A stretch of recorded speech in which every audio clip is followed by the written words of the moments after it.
ಸುನಿಲ್ ಛೇತ್ರಿ. ಆ ನಾನ್ ಹಂಗೆ ಸ್ವಲ್ಪ ಹಿಂದಕ್ಕೆ ಹೋಗಿ ಟ್ರೈ ಮಾಡ್ತೀನಿ. ಒಂದ್ ವಿಡಿಯೋ ಇದೆ ನಮ್ದು, ನಾವು ಹಾಕಿ ಹಾಕಿ ಅದನ್ನ ತೋರಿಸಿದೀವಿ ಎಲ್ಲರಿಗೂ.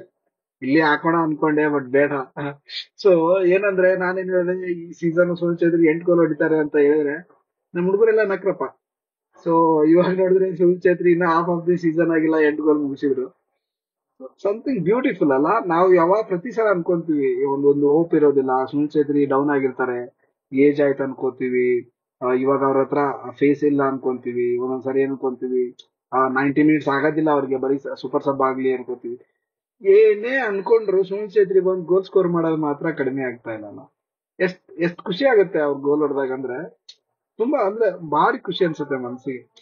ಏನ್ ಮಾರ ಈತ, ಎಷ್ಟು ಸಾರಿ ಹೇಳ್ತೀವಿ ನಾವು, ಈತ ಆಗಕ್ಕಿಲ್ಲ ಆಗಕ್ಕಿಲ್ಲ ಅಂದ್ರು ಬಂದು ಮತ್ತೆ ಗೋಲ್ ಹೊಡಿತಾನಲ್ಲ ಅಂತ. ಯಶ್, ನೀವೇ ಹೇಳಿದ್ರಿ, ಏನನ್ಸುತ್ತೆ ಯಶ್ ಇವಾಗ ಸುನಿಲ್ ಛೇತ್ರಿ ಗೋಲ್ ಹೊಡೆದ್ ನೋಡಿ? ಅವನ್ ನಾನು ಏನೇ ಹೇಳಿರ್ಬೋದು, like is proving every one wrong ಅಷ್ಟೇ. ಫಿನಿಶ್ಡ್? ನೋ, ಡೆಫಿನೆಟ್ಲಿ ನಾಟ್ ಅಷ್ಟೇ.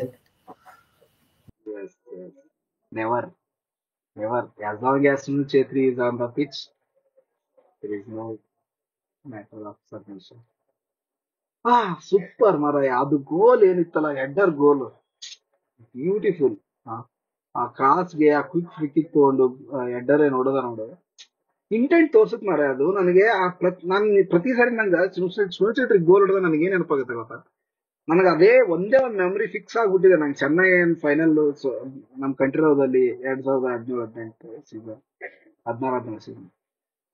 ಆ ಸೀಸನ್ ಅಲ್ಲಿ ಫಸ್ಟ್ ಗೋಲ್ ಹೊಡಿದಾನೆ ಸುನಿಲ್ ಛೇತ್ರಿ, ಒಂದು ಉದಾಂತ ಕ್ರಾಸಿಗೆ ಹೆಡ್ಡರ್, ಡೈವಿಂಗ್ ಹೆಡ್ಡರ್. ನಂಗೆ ಪ್ರತಿ ಸಾರಿ ಸುನಿಲ್ ಛೇತ್ರಿ ಹೆಡ್ಡರ್ ಹೋದಾಗ ನಂಗೆ ನೆನಪಾಗದೇ ಅದು. ಅಪ್ಪ ಆ ತರ ಸಿಚುವೇಶನ್ ಬಂದಾಗ ನೆನಪಾಗದೆ ಅದು. ಅದೇ ಹಂಗ ತೋರಿಸ್ತಾರೆ ಗೊತ್ತಾ. ಇಷ್ಟು ವರ್ಷ ಆಯ್ತು, ಮನುಷ್ಯ 40 ವರ್ಷ ಇವಾಗ. ಅಷ್ಟ್ ಹಂಗಾರ್ ತೋರಿಸಿದಾಗ ಜೊತೆಗಿರೋ ಪ್ಲೇಯರ್ಸ್ಗೂ ಅದು ರಬ್ ಆಫ್ ಆಗುತ್ತೆ. ಫನಾಯ್ ಹೆಂಗೆ ಆಡ್ತಿದ್ದ ಸುನಿಲ್ ಇದ್ದಾಗ, ನಾನು ಅದೇ ಹೇಳುದು. ನಾನೇನ್ ಹೋಗ್ ಮಾಡ್ತೀನಿ ಗೊತ್ತಾ, ವಿನೀತ್ ಫನಾಯ್ ಟುಗೆದರ್ ಆಡ್ಬೇಕು. ಅವ್ರಿಬ್ರು ಜೊತೆಗೆ ಆಡಿದ್ರೆ ಅವರು ಚೆನ್ನಾಗಿರುತ್ತೆ, ಇನ್ನೂ ಜಾಸ್ತಿ ಕ್ರಿಯೇಟಿವ್ ಆಗ್ತೀವಿ ನಾವು ಅನ್ನೋ ಫೀಲಿಂಗ್ ನನಗೆ. ವಿನೀತ್ ಫನಾಯ್ ಜೊತೆಗೆ ಆಡಬೇಕು. ಸುನಿಲ್ ಛೇತ್ರಿ ಬಗ್ಗೆ ಮಾತಾಡ್ತಿದ್ವಿ, ಎಷ್ಟನೇ ಹೇಳಿದ್ರು ಎಲ್ಲಾರನ್ನೂ ರಾಂಗ್ ಮಾಡ್ತಿದಾರೆ ಅಂತ. ಇನ್ನು ಜಾಸ್ತಿ ಮಾಡ್ತಾ ಹೋಗ್ಲಿ. ಏನಂದ್ರೆ ಹೋಪ್ಫುಲಿ ಇವಾಗ 8 ಆಗಿದೆ ಗೋಲು ಈ ಸೀಸನ್ಗೆ ಆಲ್ರೆಡಿ. ಇನ್ನೊಂದ್ 5 ಹೊಡಿಬೇಕು ಸುನಿಲ್ ಛೇತ್ರಿ. ಹೋಪಿಂಗ್ ಇನ್ನೊಂದ್ 5 ಹೊಡಿತಾರೆ ಅಂತ ಅನ್ಕೋಣ, ನೋಡೋಣ. ಸೊ ಅಗೇನ್ ನಮ್ ಜೀವನ ಪೂರ್ತಿ ಥ್ಯಾಂಕ್ಸ್ ಅಂತ ಹೇಳಿದ್ರು ಸಾಲಾಕಿಲ್ಲ ಸುನಿಲ್ ಛೇತ್ರಿಗೆ. ದಂತಕತೆ, ದೇವರ ಮನುಷ್ಯ, ಆಪತ್ ಬಾಂಧವ, ಮತ್ತೇನಾಗ್ಬೇಕು, ಬಂಗಾರದ ಮನುಷ್ಯ, ಏನೇನಿದೆ ಎಲ್ಲ ಹೇಳ್ಬೋದು ಅನ್ನೋದು. ನೀವು ಸುನಿಲ್ ಛೇತ್ರಿ ಪೇಸ್ ಇಲ್ಲ ಅನ್ಬೋದು, ಏನಿಲ್ಲ ಅನ್ಬೋದು, one R the other way. Like ನೀವು ಹೆಡ್ಡರ್ಸ್ ಇಂದ ಗೋಲ್ ಹೊಡಿತಾರೆ, ಆ ಹೆಡ್ಡಲ್ಲಿ ಏನಿದೆ, ಲೈಕ್ ಆ ಹೆಡ್ಡರ್ಸ್ ಅಂತೂ ಬ್ಲಿಸ್ ಟು ವಾಚ್. ಒಂದ್ ಭಾಸ್ಕರ್ ರಾಯ್ ಮೊಹಮ್ಮದಿನ್ ಗೇಮ್ ಮೇಲೆ ಎಂತೆಂತ ಸೇವ್ ಮಾಡಿದ್ರಲ್ಲ. ಲೈಕ್ ಎಷ್ಟೆಲ್ಲ ಟ್ರೈ ಮಾಡಿದ್ರು, ಎಡ್ಗರ ಟ್ರೈ ಮಾಡಿದ್ರು, ಯಾರ್ಯಾರೋ ಏನೇನೋ ಟ್ರೈ ಮಾಡಿದ್ರು, ಎಂತ ಸೇವ್ ಮಾಡಿದ ಅವನು. ಒಂದು ಸೇವ್ಸ್ ಮಾತ್ರ ಅನ್ಬಿಲಿಯಬಲ್ ಇದ್ವು, ಆಕ್ಚುಲಿ ತುಂಬಾ ಚೆನ್ನಾಗಿದ್ವು ನೋಡೋರ್ಗೆ. ಲೈಕ್ ಜಸ್ಟ್ ಫುಟ್ಬಾಲ್ ಫ್ಯಾನ್ ಆಗಿ ನೋಡಿದ್ರು ಕೂಡ ಸಕ್ಕದ ಸೇವ್ ಮಾಡಿದ್ರು. ವಾವ್ ಅನಿಸ್ತು, ನಮ್ ಕೀಪರ್ ಈ ತರ ಮಾಡ್ಬೇಕು ಅನ್ಸೋ ಅಂತಷ್ಟು ಚೆನ್ನಾಗಿರೋ ಸೇವ್ಸ್ ಮಾಡ್ತಿದ್ರು. ಸುನಿಲ್ ಛೇತ್ರಿ ಬಂದ್ರು ಚೇಂಜೇ ಮಾಡ್ಬಿಟ್ರು. ಅಷ್ಟು ಇನ್ಫಾರ್ಮಲ್ ಇರುವಂತ ಗೋಲ್ ಕೀಪರ್ಗೆ ಅದೇ ಸೈಡ್ ಪೆನಾಲ್ಟಿ ಹೋಗ್ತಾರೆ, ಅದೇ ಸೈಡ್ ಎಲ್ಲರಿಗೂ ಗೊತ್ತು ಅಲ್ಲೇ ಹೋಗ್ತಾನೆ ಸುನಿಲ್ ಛೇತ್ರಿ ಅಂತ, ಅಲ್ಲೇ ಹೊಡಿತಾನೆ, ಅಲ್ಲೇ ಗೋಲ್ ಆಗುತ್ತೆ. ಅಂದ್ರೆ ಆ ಪ್ರಿಸಿಷನ್, ಆ ನಂಬಿಕೆ, ಆ ಕಾನ್ಫಿಡೆನ್ಸ್ ಏನಿದೆ ಅಲ್ಲ, ಇಟ್ ಬೇರೆದಕ್ಕೆ ಎನ್ಕರೇಜ್ ಮಾಡುತ್ತೆ. ಅದು ನಾನು ಹೇಳ್ಕೊಟ್ಟಿದ್ದೇನೆ. ಅಂದ್ರೆ ಅದು ತುಂಬಾ ಎನ್ಕರೇಜ್ ಮಾಡುತ್ತೆ ಆಕ್ಚುಲಿ.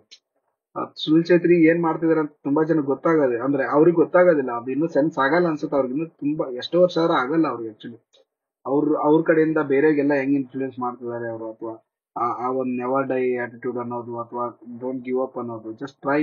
ಒಂದ್ ಸರಿ ಹೇಳ್ತಾರೆ ಗೊತ್ತಾ, ಹುಷಾರಿಲ್ಲ ಅಂದ್ರೆ ಜಿಮ್ಗೆ ಹೋಗುದು ಅನ್ನಂಗೆ, ಹಂಗೆ ಜಸ್ಟ್ ಟ್ರೈ, ಮಾಡ್ತಾ ಇರೋ ಅಷ್ಟೇ. ಸುಮ್ ಸಕ್ರೆ ಯಾವಾಗ್ಲೂ ಹೇಳಿದೆ, ಜಸ್ಟ್ ಡೂ ಟ್ರೈಂಗ್ ಅಷ್ಟೇ.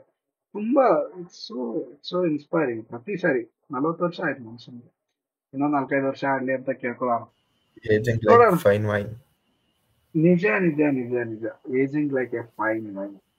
ಫೈನ್ ವೈನ್ ಅಂತ ಹೇಳಿದ ತಕ್ಷಣ ಒಂದ್ ನೆನಪಾಗೋದೇನಂದ್ರೆ, ಮತ್ತೆ ಬೆಂಗಳೂರ್ದು ಒಂದು ಟೀಮು ಐ ಲೀಗ್ ಅಲ್ಲಿ ಆಡ್ತಾ ಇದೆ. ಓಕೆ, ಸೊ ಬೆಂಗಳೂರ್ದು ಒಂದು ಟೀಮು ಮತ್ತೆ ಐ ಲೀಗ್ ಅಲ್ಲಿ ಆಡ್ತಾ ಇದೆ. ಬೆಂಗಳೂರು ಫುಟ್ಬಾಲ್ ಸ್ಟೇಡಿಯಂಗೆ ಐ ಲೀಗ್ ಮತ್ತೆ